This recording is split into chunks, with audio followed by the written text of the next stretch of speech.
تعادل الاهلي والزمالك في مباراه كان نجمها الاول في وجهه نظري هو بوسيرو. بيسيرو عمل اداء هايل جدا في مباراه كانت يعتبر صعبه. كله كان متوقع ان الاهلي هيفوز وممكن كمان بنتيجه عاليه. بيسيرو اعتقد افشل كل خطط الاهلي انه يكسب. لعب دفاع متاخر ويمكن بالغ شويه في الدفاع، ولكن هو ده كان افضل حل في ظل الظروف اللي موجود فيها نادي الزمالك دلوقتي. الزمالك فيه فروق كبيره جدا فرديه ما بين الاهلي والزمالك في كل حاجه، طبعا استقرار اداري، لعيبه. الاهلي عنده لعيبه كواليتي اعلى، عنده عدد اوفر. الزمالك عنده مشاكل، الزمالك عنده نقص عددي جامد خصوصا في نص الملعب. الزمالك يمكن ما كانش عنده غير دونجا ومحمد شحاته، ورغم كده كان بيلعب بيهم هما الاثنين بس. ويمكن النقص العددي ده اثر على الزمالك وبان اكتر في الشوط الاول. يمكن الشوط الثاني الزمالك لما بدا يلعب شويه وبدا يهاجم وبدا عبد الله سعيد يدخل نص الملعب بان اكتر شكل الزمالك وكوره الزمالك. بيسيرو بالغ شويه في الدفاع. يمكن انا ما عنديش مشكله ان هو يدافع ويلعب زون قدام الاهلي في ظل طبعا ظروف نادي الزمالك والماتشات الاخيره للاهلي والزمالك. الاهلي كان افضل خصوصا ماتش الاسماعيلي الاخير، والزمالك كان بقاله بتاع 3 4 ماتشات اداء وحش جدا. ويمكن الزمالك في المباراه دي لعب دفاع ولكن كان منظم جدا وكان بيلعب بروح عاليه، وده اللي خلى الزمالك يوصل ان هو حتى بعد ما كان خسران انه يقدر يتعادل. الزمالك كان عنده احسن من كده، وانا بشوف ان الزمالك لو كان فكره انه يهاجم بدري عن كده شويه كان ممكن يكسب، بدليل ان الزمالك لما هاجم الاهلي بعد ما الاهلي احرز هدف، لما الزمالك بدا يهاجم الاهلي كان بيرجع لورا والزمالك ضيع اكتر من فرصه. الزمالك تقريبا ضيع 3 اجوان واحرز هدف، كل ده في حوالي مثلا ربع ساعه او ثلث ساعه. فما بالك لو كان بيلعب من بدري شويه وبيهاجم من بدري شويه. ناس كتير بتقول الزمالك فرحان بالتعادل وفرحه زايده والكلام ده كله.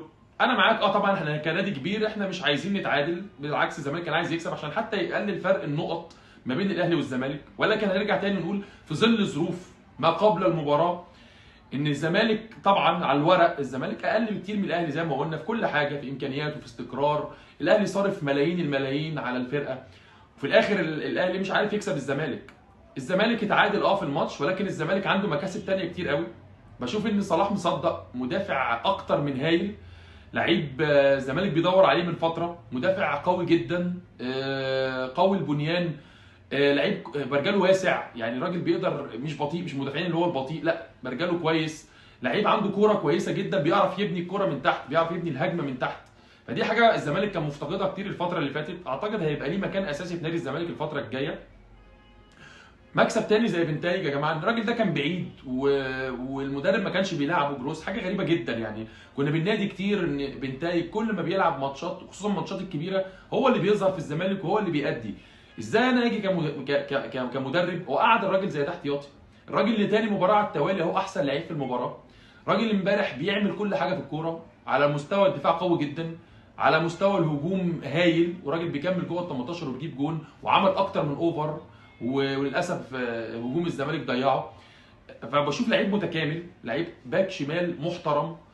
مش عارف يعني وجهه نظر مجلس اداره نادي الزمالك في عدم استغلال بند احقيه الشراء. يا جماعه الراجل ده احنا مستنيين ايه؟ راجل بمليون دولار، بس انت بتبص لقدام بتبني عليه. يعني انا بشوف ان ده باك شمال انت بتبني عليه فرقه. فبرجو كده من مجلس اداره يتحرك ويخلص بسرعه موضوع بنتايج، لعيب مهم جدا لنادي الزمالك. وطبعا من ضمن مكاسب نادي الزمالك طبعا هو بيسيرو، راجل مدير فني على اعلى مستوى، راجل قدر يذاكر الماتش كويس قوي وقدر يذاكر الاهلي كويس قوي، لانه كمان هو ما لحقش يعني هو قعد فتره صغيره جدا، ولكن هو في الفتره دي قدر يذاكر النادي الاهلي وقدر يقفل خطوطه كويس ويقفل على نقاط القوه في الاهلي زي امام عاشور وزي الشحات وزي جراديشار. زي ما شفنا كده يعني كان مضايق مساحات الشوط الاول، لعيبه الاهلي مش عارفه توصل للجون، يمكن هي كوره امام عاشور بس، وكانت كوره فرديه مجهود فردي من امام عاشور وعملها كويس بصراحه وراح وشوطه من بره ال 18. لكن غير كده ما شفناش الاهلي خالص الشوط الاول. يمكن في استحواذ بس استحواذ سلبي. الزمالك لما كان بيستحوذ بيوصل للجون كان اخطر بكتير من الاهلي. الزمالك وصل كورتين 3 للجون، يعني انا بشوف ان هي اجوان يعني محققه. لكن الراجل ذاكر كويس النادي الاهلي وقدر يطلع بالمباراه باللي هو عايزه. الزمالك ما كانش بيلعب على التعادل، ولكن النتيجه بالنسبه لمجريات الماتش وبالنسبه للظروف اللي ما قبل الماتش لا انا بشوف ان هي نتيجه كويسه جدا لنادي الزمالك الفتره دي، وهيبني عليها الفتره الجايه. بدأ يحط ايده على نقاط القوه والضعف في الزمالك، بدأ يقرب الخطوط من بعض. شفنا النهارده خط الوسط قريب من الدفاع وقريب من الهجوم، الزمالك كان ليه شكل منظم حتى هو بيطلع بالكوره من تحت. شفنا الجون كلم 40 تمريره قبل ما يحرز الهدف، دي حاجه ما كناش بنشوفها كتير في نادي الزمالك. انت تقريبا وصلت بالكوره، كل لاعيبه نادي الزمالك لمست الكوره بما فيهم عواد، لحد ما وصلوا بيها لحد جوه ال 18 عند النادي الاهلي واحرزنا الهدف التعادل.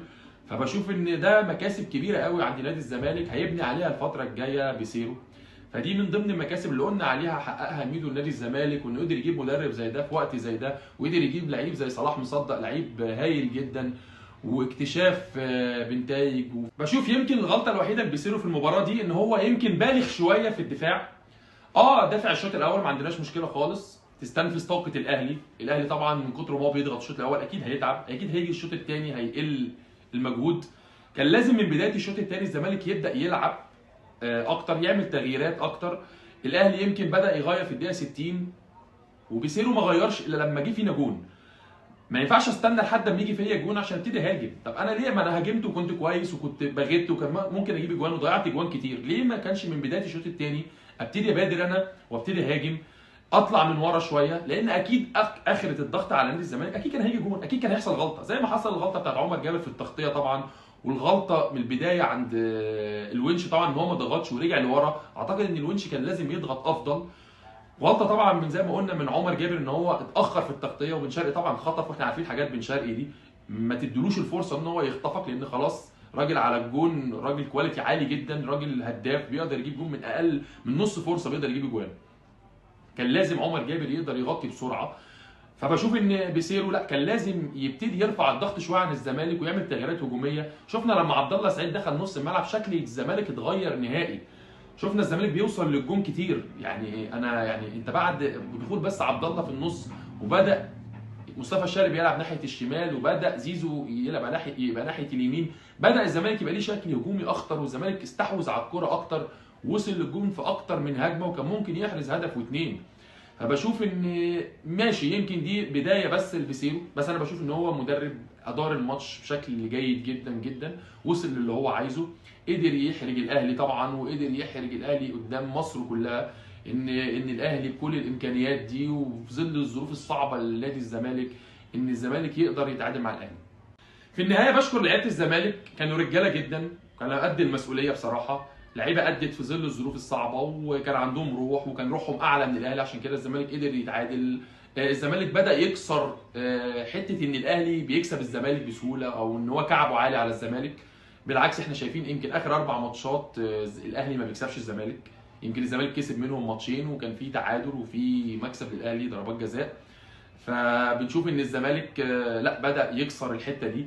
كانت هي في ازمه ثقه، انا وجهه نظري ان هي كانت ازمه ثقه عند لعيبه الزمالك، ان هم كانوا تقريبا بينزلوا خسرانين، الاهلي نفسيا كان بينزل كسبان. بنشوف دلوقتي الزمالك بيتاخر في المباراه وبيرجع تاني لاكتر من ماتش، الاهلي يبقى متقدم والزمالك بيرجع يتعادل وبيكسب كمان.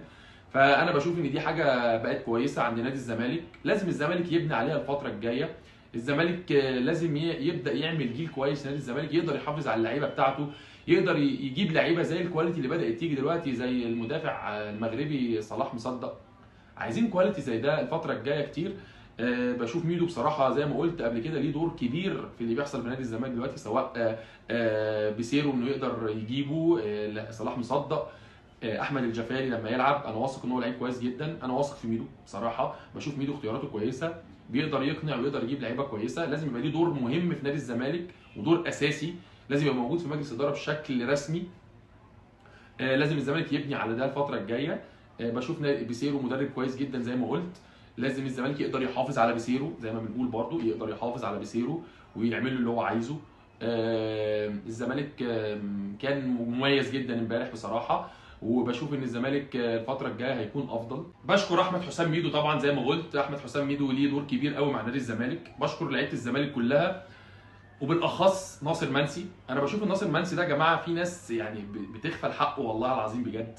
لعيب قاعد احتياطي ما عندوش مشكله، بيلعب ما بيلعبش، مش عامل مشاكل، لعيب بينزل حتى لو لعب 5 دقائق 10 دقائق بينزل يموت نفسه في الملعب.